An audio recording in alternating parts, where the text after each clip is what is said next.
Hello everyone, welcome to my YouTube channel. I like 12,000 Pups V2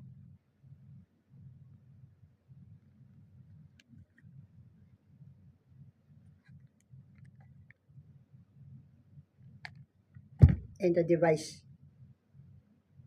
JMix color black.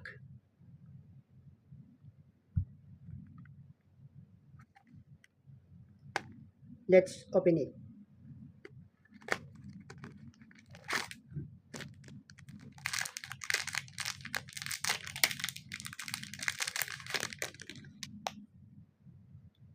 Disposable pads. The top is the seal. Let's remove. And below the sticker.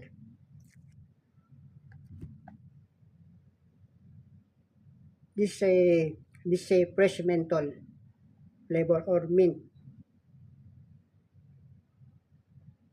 So let's put aside this. So it says here nicotine level 30 mg ml, pre-base nicotine, capacity 10 ml, package contain 1x black elite pad. So this is disposable pads. So warning, keep away from children. This product may cause harm and is not intended for pregnant women. So this is not recommend for the pregnant women to use this product or to vape.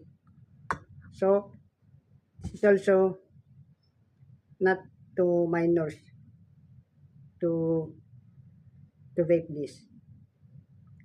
So this is only for adult 18 plus is required to vape this product. So this is a 12,000 Pups.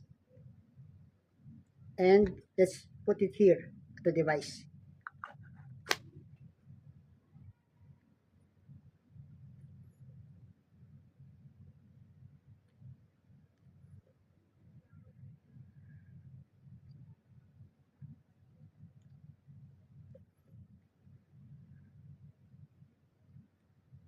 Cold menthol tastes like a candy mint or a bubble or a chewing gum.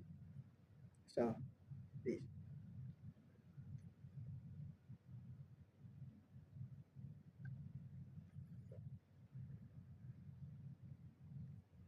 Please like and share and subscribe to my YouTube channel. Thanks for watching.